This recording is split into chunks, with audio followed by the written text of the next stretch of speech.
Okay, let's kick it off. Welcome back. This is our part three of the crawl, walk, run series, where we are really going to look at the running. We talked about crawling and walking and the different events and features and functions that kind of people start with, which is great. I mean, we all have to start somewhere, right? But now let's get into the actual running, which is going to say, all right, where can we really start taking advantage of the application and some of the advanced tools within inside the application? And these running kind of features and functions that I'm going to talk about today are all really kind of focused on really getting big payback and value out of the application. What I mean by that is, I don't know if I coined the phrase, but I said it many, many years ago, which is having the software work for you rather than you working for the software. And what I mean by that is, back in the day, data collection was the thing, right? We wanted to actually pump data into the system. Well, now I think everybody's heard of AI and artificial intelligence and what it can do. That's where you actually have the software working for you, which means it's going to understand that things are not going well on the floor and why they're not going well, and alert people and notify people. And then when you get to the AI kind of stage, it'll actually automatically make some changes to improve your processes, et cetera. And that's where we get to this really running stage. Um,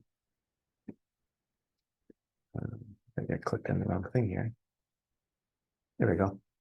Just kind of recapping, here's all the different modules that we have for the paperless MV2 solution and everything revolved around it. We're going to get into some of these things like IIoT, machine integration, pick to ship. Those are, two of the things I'll talk about today, along with APIs and key performance indicators and dashboards. And that's really where you're taking advantage of all the information that you're capturing today.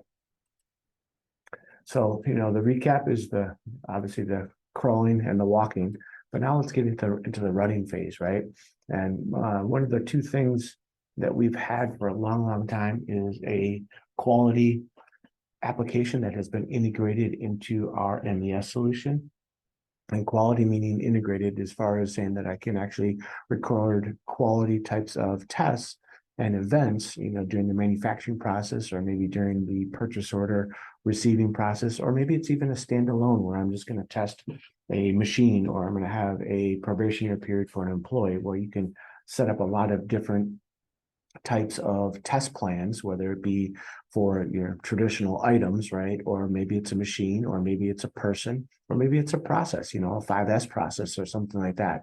You can actually set up different quality test plans, and I'll kind of walk through that. But that's been a long-standing module within our suite of modules. Another long-standing module is Kanbans. Kanbans is really just a different type of inventory management methodology where, if you have repeatable items where you're going to, move material up to the line, and when it's consumed, I want to actually replenish that material. We've created an electronic Kanban application that is built into Paper-Less that allows you to, define an item, define revisions of items, et cetera, that can be controlled by a Kanban methodology where I know where to get that material from when it is empty. So you're thinking about Kanban out on the floor where I have kind of standard items that are going to be pushed out to the floor in a kind of a line side use location where I'm going to use those items at a line side. And when I, take the last, piece out of the container and the container's empty, I can scan that container and it's going to go and ask for the replenishment. And that replenishment, I'll show you in some more details how that works. But it also could be for maybe even your make to stock items, whether it's a sub-assembled item or whether it's a finished item, it doesn't matter, where you can use Kanban to kind of trigger the events to actually replenish stock material from your own manufacturing facility. Nesting is the third one, which is a very common thing that we run across with a lot of different customers where they have a group of manufacturing orders and operations that will be worked on at the same time. Really good example of that is like a laser cutter or an oven where I'm putting multiple manufacturing orders and multiple items inside of that furnace or on that laser cutter that are going to be cut out at the exact same time. For the operator standpoint, why make them job on or start all the different manufacturing orders that make up that nest, if you will? Let them just job onto the nest, and under the covers, we will take care of doing all the reporting activities for all of the jobs that are identified inside of that nest. And then on the backside, when you stop, we can report, quantities, and the quantities can be different for each of the orders and operations or items that are being produced from that nesting operation. Operator feedback was something we added probably about a year and a half ago, I think now, where, operators on the floor are kind of your good tools, if you will, that can kind of give you feedback for how things are running. I mean, obviously, you'll know what's running well and what's running poorly against the manufacturing order and operation. But what about a specific fixture or a machine or something like that, where I say that, this conveyor belt is actually moving slower, so I'm actually having to pause a lot of activity on my machine because I'm not getting the parts fed into it. That's the type of operator feedback that you can get to, again, help improve your business and processes. Dashboards go along with key performance indicators, where you can see now, all right, how well is something running, or how poorly something is running. If there's a downtime event, if there's a quality event, all of those things can kind of be shown now on dashboards. And then there's alerts and notifications that kind of go along with those as well, which means that if I have a specific work center that I want to monitor a little more closely than other work centers, and I say that I want to know if there's ever a job inside of this work center that falls below 90% of its expected run rate, that's an alert message that you can define for that specific area. And if there's a job that is actually going below that 90%, now you can receive that alert and notification message. And again, you think about the value that that gives you is that, it still may be completed on time based on its expected due date, which is great, but it's actually in jeopardy because it's running slower than what's expected, right? So I can take action on that today to actually, improve my processes. Kind of talked about dashboards and KPIs, metrics kind of go into that same category. Pick to ship. We've had pick to ship probably at least 6 years, if not longer. And when I say 6 years, it's actively been running with customers for 6 years or more. We've just recently being in September, we actually built it into our suite of products. Before, it was always kind of an add-on kind of thing where it was always customized for each individual installation, et cetera. Well, now we've actually brought it into our core modules, if you will, to say that it's now going to be, enhanced and updated on a general basis, just like all the other modules are, which is really nice to have. But the picking and shipping application really does the same thing, but for now your customer orders, meaning that it will take and put everything in an electronic format that used to be in a paper format. You had that pick list that was sent around to the shop floor in the past to go pick items. You had no idea what the status was, what was picked, what wasn't picked. You also didn't have any control to say that people were picking the correct thing. Well, I'll show you some more details around picking and shipping, where now you can actually validate, that the item that is being picked off the shelf matches the item that's on the pick list. So you get that, 2-point verification there, making sure that you're sending out the correct items to your customers. Machine integration is a hot topic these days. Everybody is looking to automate one thing for one reason or another. One of the biggest reasons I've heard of lately is we just cannot find workforce. So they're being forced to automate some processes that they used to do with people. But so now if you have an automated process, you want to be able to still record and get events coming from that automated machine. How many pieces were completed? How many were scrapped? Was the machine running? Was it not running? What job was it running? All of that stuff can now be communicated through some type of machine integration. And when we talk about machine integration, I want to be clear that it doesn't have to be a machine that has the connection or connectability through like an RS-232 port or through Ethernet or something like that. It could be a standalone sensor, and I'll show you some good examples of that when I get down to that topic. And then the last one here is APIs, where we've built out our API infrastructure that allows you to communicate to and from our application. So a real good example is tied to machine integration is that you can have a machine, broadcast some type of event, and that event could then call one of the APIs inside of our MES solution to then go and trigger all the events that happen. So a good example of this is downtime, and I've got some screens to talk about that. So let's just walk through some of these in real high level. So I'm going to toggle over to the application and talk about quality. There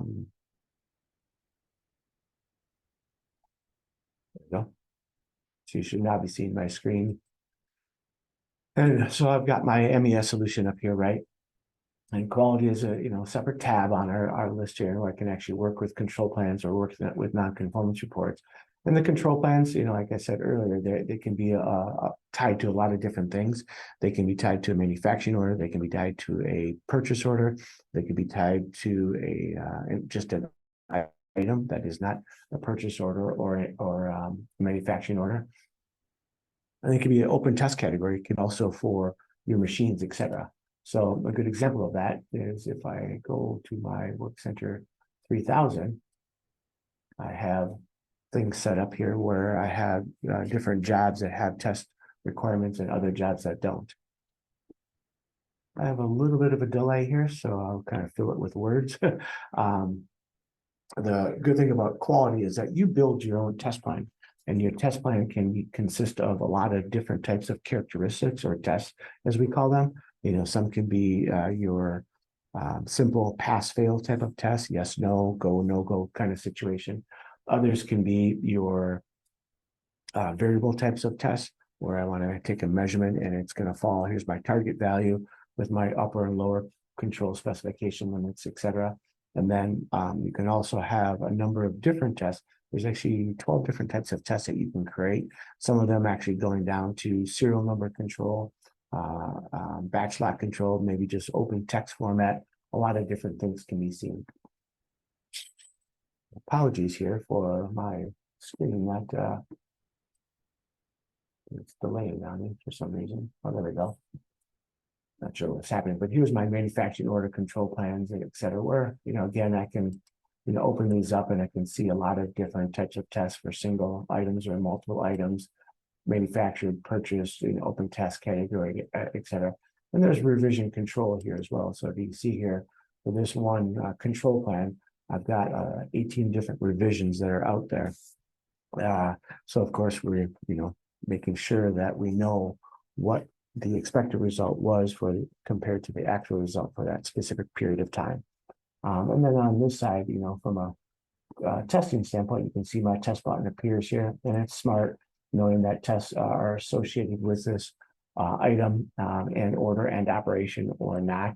And if I would just walk through the testing process, it comes up, and I'm not going to go through this in great detail, but just I can look at maybe a past test here. So say start testing. You can see this one here. I actually have a visual inspection that had a non-conformance situation, so it failed, but it was retested and then it passed. And then I also had an inside diameter test that was, well, one value was taken, but then it was also retested. And these tests that fail and create non-conformance situations, you can see, like this non-conformance situation, can also show up over here in a non-conformance. So I can look at my non-conformances that were created either automatically through a testing process or maybe manually because somebody went out there and created a manual non-conformance. From a Kanban standpoint, that was our next topic. This is where we could say, all right, I'm going to view a Kanban board. And I can see here I have, multiple items on my Kanban board, and I have multiple Kanban boards out there. Maybe some of them look different. Some have few parts, some have many parts, etc. And then I can see immediately the status. Something is going well, so it's green. Something's in a red state, which is critical, which means both containers are empty in this situation. But if I want to look at details, I can look at details for that Kanban. And I can see here I've got the 5 cards, right? I can see the locations, what the supplier, what's the destination. Here's a really good example of notifications and alerts that I talked about earlier. Or you can set up, a notification and an alert to say that when I reach that critical status, who do I want to send it to? What information do I want to send? Maybe a warning status is sent to somebody else. Maybe that empty scan is sent to the material handler. So they're on their forklift and they receive that notification that this container was just scanned empty. They need to go replenish it so they don't have to drive around looking for those empty containers anymore. Same goes for full scan. And this is where you kind of get into that statement I was talking about earlier, where the software is working for you. So a lead time notification scenario says that I expect my lead time, meaning the time I replenish material for an empty container, to say, let's say it was 5 days. So when I scan an empty, the clock starts ticking and says, all right, based on the lead time, I say that 80% of that lead time is 4 days, right? So after 4 days, if I do not receive a full bin scan for that empty container, that's where you can send out a notification. And that could maybe be to your internal buyer or the internal purchasing department. But it also could be external as well if you want it to be. And then maybe have a second lead time that says, all right, you know what, now we're in the critical stage of potentially having a shortage situation for an item. And anybody who's familiar with Kanban knows that the lost card scenario is one of the biggest problems out there. Here's ways where you can help eliminate or identify a lost card situation before it's too late. So if a card hasn't been scanned in a certain period of time, etc. I talked about replenishments a little bit, and I said these can be from your standard retrieve from warehouse. That's my standard type of replenishment. Go and grab it from a bulk store location, bring it up to the line side location, that kind of scenario. But you can also create manufacturing orders. I talked about maybe you wanted to have a Kanban for managing your make to stock items, whether that's sub-assembled items or finished items. You could say, all right, if I get to a certain threshold, I'm going to now kick off a manufacturing order. So that will pop up on someone's work in process page as a demand to manufacture something. You can do the same kind of thing for a purchase order as well. And then we've got this hybrid that's a Kanban order that says it's a manufacturing demand, but I don't want to have the overhead of that manufacturing order to be created, reported against, and closed out, et cetera. But it still shows up on a screen as a demand to make something. And I'm going to actually stop my testing here for my quality and kind of go back to this screen here. You can see here, I have a manufacturing orders combined with Kanban orders. This is that Kanban order that was created based on an empty scan. So if I would maybe just scan another container empty here, scan KC3 empty, you'll see now I have another Kanban demand out here for this item. I know when it's going to be, what's required to make it, etc. So it just pops on my screen as demand to make something. When I fill that bin up, now that demand will go away. So you can see here, one of my Kanban requirements now went away. I talked about nesting, just real quickly to kind of look at nest out here. We bring up a work center. You can see here, I have regular manufacturing orders and operations, but I also have nests out here. And this is just a nest. Again, I can start and stop a nest just like I can start and stop a manufacturing order. And then under the covers, what it's going to do, if I look at my, if I view my nest, so let's say view nest here, it'll show you the different manufacturing orders and operations and items that are contained inside of that nest and how many it's going to cut out. So for my first order for item 1001, I'm going to cut out 4 pieces per nest. And for my second item, 1002, I'm going to cut out 2 pieces per nest. So when I report pieces complete here on a nest, it'll do the math and figure out how many pieces to report for that specific operation. Operator feedback we talked about, here's an example of operator feedback where I can actually, see operator feedback and actually, let's put in the badge numbers here, where I can just add comments, etc., to say what is happening on the floor or something that should be done. Sit back there and I'll show you kind of what it looks like on the management side here. So now there's a little operator feedback management tool that I can say, all right, here's the operator feedback that I've received. Do I want it to assign to somebody? So some of these are assigned to people, some are unassigned, and I can actually pick who do I want to assign it to. You can actually pick a status. So it's in review, maybe it's open, maybe it's closed, maybe it's been assigned. And then you can see a full history of things as well. So some of these things may have multiple operator feedback events happen against them. So you can see, all the details if you want to as well. Going into dashboards, a dashboard looks like something like this, right? Where I can actually have this displayed on a big monitor on the screen, and it's showing me my work centers and the status of work centers. I've got a couple work centers that are currently down. I've got a job that's running well, that's green. I've got a work center that's currently setting up a machine, that's blue. And then I've got other things that are running, but they're running poorly. Those are yellow. Or maybe I want to actually show a different dashboard. And again, you can create your own types of dashboards, and I'll just, bring up Rig 2 here. And here's my different dashboard that says, all right, for this assembly area, right, I'm monitoring this job. I've expected 10 pieces. I've actually completed 0. I have 2 machines that are down. I have more of a historical downtime chart on the lower right-hand corner. And then up above, I have just an open blank one where you can, add your own different components from our list. And obviously, depending on what you pick, you're going to actually select some more options. So those are my kind of dashboards and alerts and notifications. I talked about those already. The metrics can actually be seen, not only in the dashboard, they also can be seen here. So I can look at my KPIs and say, all right, what are my downtime code metrics, right? Or maybe I want to talk about job efficiencies or on-time manufacturing, which is basically looking at, comparing the expected due date versus the actual due date for that manufacturing order. I brought up my downtime one here. You can see, I go back one day and there's so much downtime I've accumulated, but maybe I want to go back, let's go back a couple of years. And I'm going to change my chart to be a bar chart here. And I can search for specific work centers if I want to, or I can leave it blank or select all. So I can say search, and now you can see here, built a chart here of all the downtime that has been accumulated across the last 2 years for all the work centers. And it's going to paint this chart in the worst performing work center on the left-hand side versus the best performing work center on the right-hand side. And then down below are all the events that were created out there on the shop floor for these downtime events. And remember, these can come from an individual or they can also come from a machine.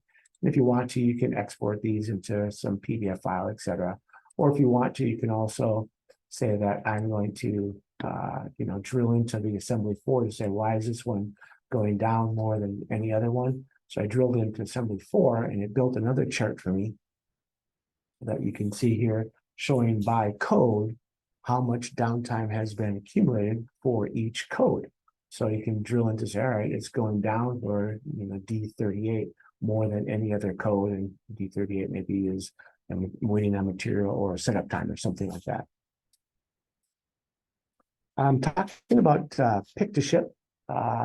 Pick to ship has multiple pieces to it, or I can say, pick to ship, what's my management kind of tool out here. And this is basically showing me all the pick lists that have been created. So here are the pick lists that are created out there. I can see, what's been completed, what's line is locked, what's line is completed, whether it's part of a kit, etc. There's a lot of information that can be seen out here. And you can also then assign things. So if I want to, assign, one job, I could say, click on this one, assign it to somebody, etc. And then over on the shop floor side, you can assign them, manage them, see the activity. But on the, oops, I didn't mean to do that. On the shop floor side, you can look at your pick list out here. And like I said, I can just select one. Oh, that shouldn't happen during the demo.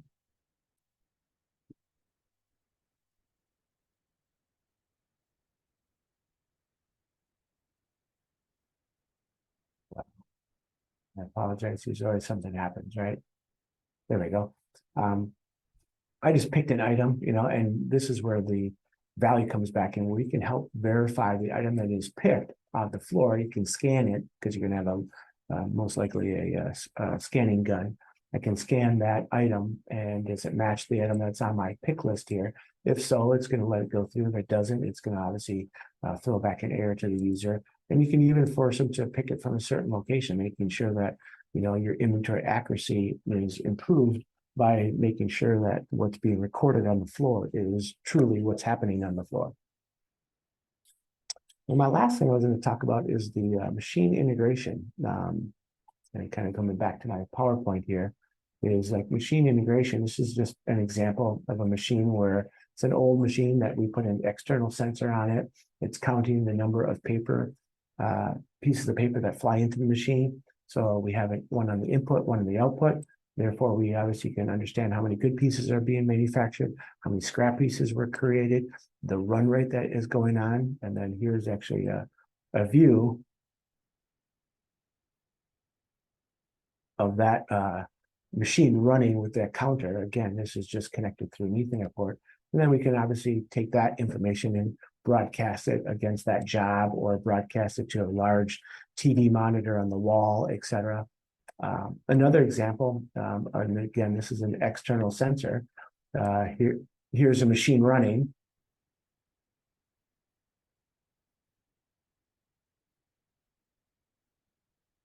And you can see by that example, that's actually just a barcode scanner that's hooked up and scanning the boxes coming down, and it's performing your production receipt activity. So you're increasing inventory by each one of these scans.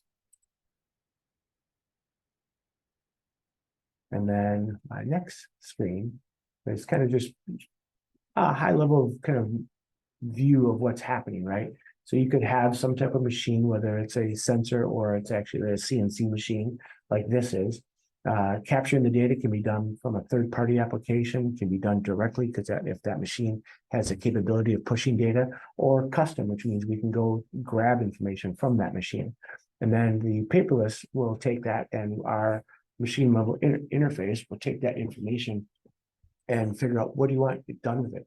Do you want a downtime event created? Do you want to record pieces event created? Do you want a production receipt for those finished goods? You know, that's obviously determined in that process, right? And then that information then gets created and sent to the paperless application, populating dashboards and production, inventory, etc. And ultimately it goes to your ERP system. So that information from paperless then gets broadcasted to ERP in the forms of a start job, or a quantity improved, or a quantity or an on-hand quantity updated to stock. And here's just kind of another view of one of our customers and their site, you know, where they've got a monitor on the screen. That machine actually went down and it recognized it. It created the downtime event. So it obviously made my border red here. And then that was broadcasted up onto a large, I think these are like 65 or 70-inch monitors on the board that says this machine is now down, so everybody can see it and take action against it. I'm coming up to the top of my hour here. I kind of want to throw out a couple poll questions for you. And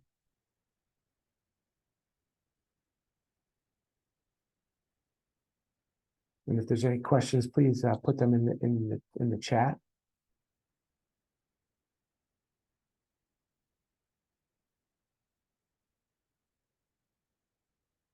So one of the big ones is like, I hear a lot of people talking about machine integration, and they want to automate, and they want to get to some more details regarding, you know, what is going on out there on a machine.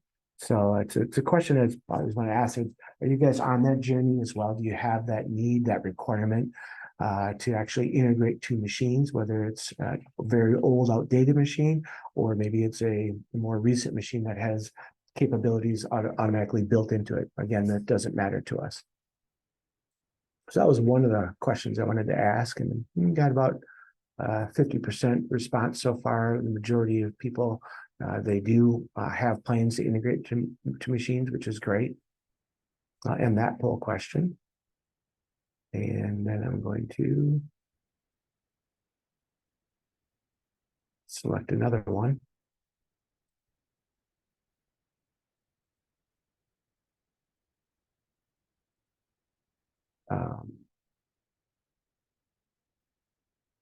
That's for quality and Kanban. I mean, it's something that goes over really well when we talk to customers about it. They have the quality requirements. Sometimes they're very simplistic in their needs for quality. But Kanban is also something that, you know, a lot of people do today, and they're managing it through different methodologies today. if you have either one of those, you can feel free to answer those questions.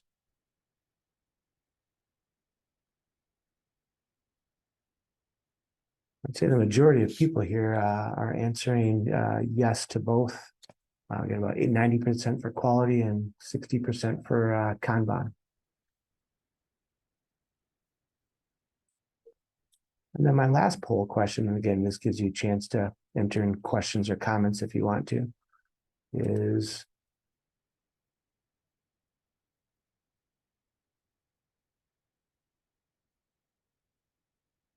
just more generic here regarding dashboards and KPIs and alerts and notifications or pick to ship. And you can, on this one, you can select multiple if you want to.